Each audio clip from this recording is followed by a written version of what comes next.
اون صاحب نے ایک بات کی ہے جی کہ حکومت جو ہے وہ ایک کانسٹیٹیوشنل امینڈمنٹ منظور کروانے کی کوشش کرے گی. اگر منظور نہ ہوئی تو پھر اس حکومت کا جو ہے وہ مستقبل روشن نہیں ہے. اور مولانا فضل الرحمان کا بھی وہ ذکر کریں. اب اتفاق کی بات ہے کہ آج مولانا فضل الرحمان صاحب جو ہیں ان کے ساتھ تقریباً ہم کچھ جرنلسٹ تھے, ہماری کو 1.5-2 گھنٹے کی ان کے ساتھ بڑی تفصیلی ملاقات ہوئی ہے. اور اس میں جو مجھے سینس ملی ہے ان کی گفتگو سن کے, تو مجھے تو یہ لگ رہا ہے کہ وہ پرسن اسپیسیفک کانسٹیٹیوشنل امینڈمنٹ کے حق میں نہیں ہے. وہ کہتے ہیں جی اگر آپ نے جوڈیشل ریفارمز کرنی ہے تو تحریک انصاف کو آن بورڈ لے کے آپ کنسنسس کے ساتھ ایک کانسٹیٹیوشنل امینڈمنٹ کریں, جس طرح کہ 1973 کے کانسٹیٹیوشن کو بنایا گیا تھا. اس وقت بھی حکومت کے پاس 2/3 میجورٹی تھی, لیکن حکومت نے کنسنسس کے ذریعے سارے کام کیے.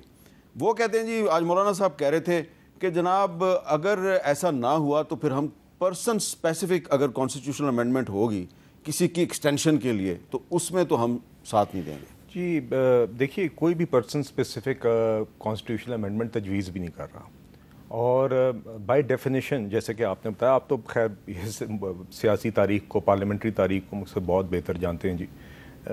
بائی ڈیفینیشن 2/3 اکثریت قومی اسمبلی میں علیحدہ اور سینٹ میں علیحدہ ہو تو تبھی آئینی ترمیم پاس ہوتی ہے. مگر میں اس بات سے اتفاق کرتا ہوں کہ 2/3 سے زیادہ بھی جتنی کنسنسس بلڈنگ ہو اتنا اچھا ہے. ایک کمیٹی خورشید شاہ صاحب کی چیئرمین شپ میں پارلیمنٹ میں موجود بھی ہے, جس میں ہی مولانا صاحب نے بھی آ کے پہلے بات کی تھی, اس میں پی ٹی آئی بھی موجود ہے. تو ہم امید کرتے ہیں کہ جب باقی پارٹیز بھی آپس میں بات کر رہی ہیں, eventually before it is put to vote, I am sure کہ پی ٹی آئی کا بھی اس میں ایک موقع ہوگا, وہ بھی ایک ویو دیں گے. ہم امید کرتے ہیں کہ ہم ان کو بھی قائل کر سکیں اس پہ. مگر اب اس کے پی ٹی آئی پہ رہنے کا مطلب تو یہ کہ کبھی کوئی کام اس ملک میں ہو ہی نہیں سکا. مطلب کہ ان کے پی ٹی آئی کے اندر تو وہ جراثیم ہی نہیں ہے کہ سیاسی جماعتوں کے ساتھ بیٹھ کے کسی قسم کی کنسنسس بلڈنگ کرنا. پھر بھی ہم اپنا پارلیمنٹری فرض سمجھتے ہوئے ان کو بھی کوشش کریں گے کہ ان کو کنونس کریں, اور میں امید کرتا ہوں کہ وہ ایک ایسا سولوشن آئے جس میں یہ بھی شامل ہو.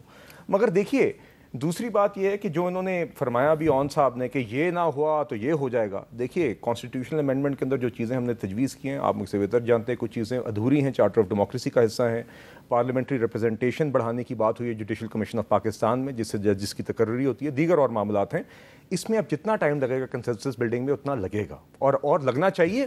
مگر یہ جو بات کر رہے ہیں یہ تو اسی طرف اشارہ ہوا کہ خان صاحب کہتے تھے میں سیاسی جماعتوں سے بات نہیں کروں گا, اور پھر کہتے تھے کوئی فوج کوئی نمائندہ مقرر کر دے مذاکرات کے لیے.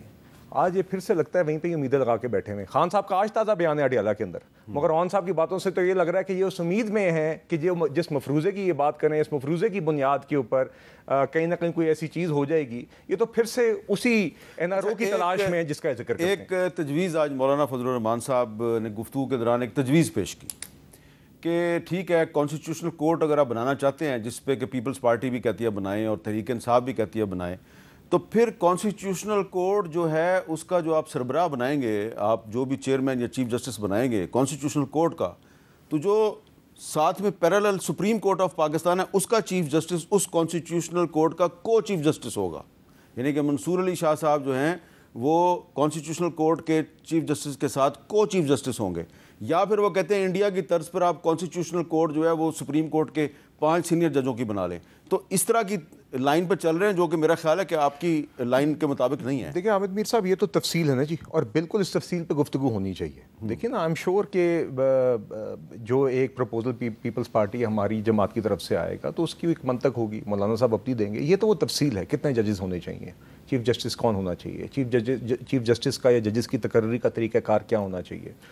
سو فار تو میری انڈرسٹینڈنگ یہ ہے کہ جو ججز کی تقرری ہے وہ وہی ہوگی جو سپیریئر جوڈیشری کی ہوگی. ہو سکتا ہے وہی جوڈیشل کمیشن آف پاکستان دونوں کی اپوائنٹمنٹس کے لیے ہو, اور اس کے اندر کانسٹیٹیوشنل کورٹ کی بھی ریپرزنٹیشن آ جائے.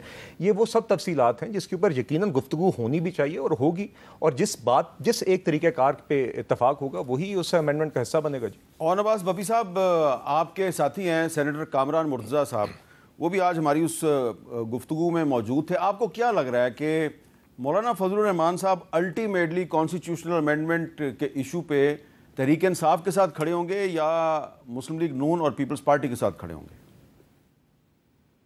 دیکھیں میر صاحب, پبلک پلس کو پولیٹیشین سے بہتر کوئی نہیں سمجھتا. سیاستدان کا کام کیا ہے, وہ پبلک پلس کو سمجھتا ہے. جو ڈسین آج سے ایک ہفتہ پہلے مولانا صاحب نے ایک ایتھیکل سٹینڈ لیا تھا, ایک ہائی مورل ویلیو سٹینڈ لیا تھا, اس کی وجہ سے جو ان کو پاکستان میں اس وقت پذیرائی ملی ہے, ہی انڈرسٹینڈز دیٹ. ان کو بھی پتا ہے کہ لوگوں نے کہا کہ مولانا صاحب آپ نے کمال کام کیا ہے, اور وہ یہ اس لیے نہیں کہ پی ٹی آئی کو فیور کرنے کے لیے, ان کا اپنا ایک پرنسپل سٹینڈ تھا اور لوگوں نے کہا جی زبردست ہو گیا. آج اس وقت پاکستان میں جو شخص اس کانسٹیٹیوشنل امینڈمنٹ کے ساتھ جانے کی کوشش کرے گا, الٹیمیٹلی پبلک پریشر بلٹ ہونا ہے.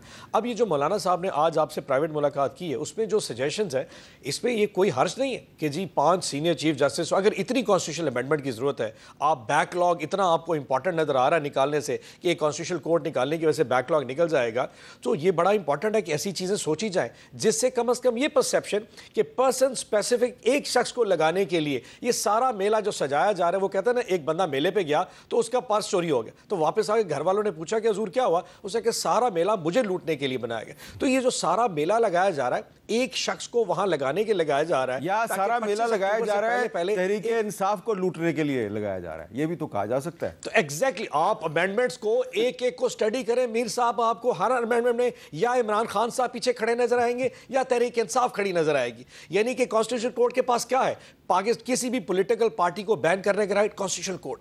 کسی بھی لوگ جو انڈیپینڈنٹ جیت کے آئے وہ کون سی پولیٹیکل پارٹی جوائن کر سکتے, کانسٹیٹیوشن کورٹ. یعنی کہ ریزرو سیٹس کا فیصلہ کس کے باہر ہے, کانسٹیٹیوشن کورٹ. اسلام آباد ہائی کورٹ کی ججز کی پوسٹنگ کون کرے گا, کانسٹیٹیوشن کورٹ. ان کی ٹرانسفر پوسٹنگز کون کرے گا, سو موٹو اختیار واپس لے, constitution court. 63A floor crossing کرانی ہے تاکہ پی ٹی آئی کے لوگ اس کانسٹیٹیوشن امینڈمنٹ کے لیے ووٹ کریں تاکہ وہ شخص دوبارہ چیئرمین بنے.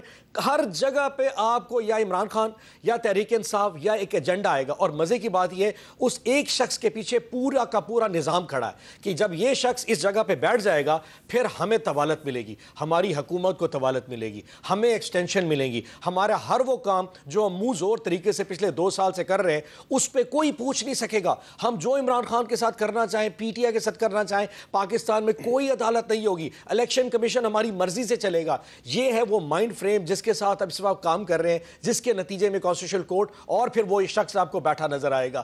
یقین کرے چھوٹا سا بچہ جو ہے نا گھر میں کام, اس کو بھی پتہ لگتا ہے کہ وہ کون سا شخص ہے جس نے جا کے بیٹھنا ہے. آج اناؤنس کر کیوں نہیں دیتے؟ میں تو توقع کرتا ہوں اتنے بڑی کرسیوں کے اوپر بڑے لوگ بیٹھتے ہوں گے, بڑی وزاداری ہے, آج ہی اناؤنس کر دیں میں نے نہیں بننا, نہ میں یہاں کا چیف جسٹس بنوں گا نہ میں اس کا چیف جسٹس بنوں گا. نیک ہے قوم کو باہر سے نکالے اس پوری ٹینشن سے, کیوس میں ڈال دیا ہے. یعنی کہ آپ کی وجہ سے لوگوں کی ماؤں بہنوں بیٹیوں کو اٹھایا جا رہا ہے. حضور وہ اغوا کی جاتی ہیں, پھر فون کروائے جاتے ہیں کہ اگر تم نے پی ٹی آئی کے اگینسٹ ووٹ نہ کیا تو تمہاری بیٹی اور بہو کے ساتھ یہ ہو سکتا ہے.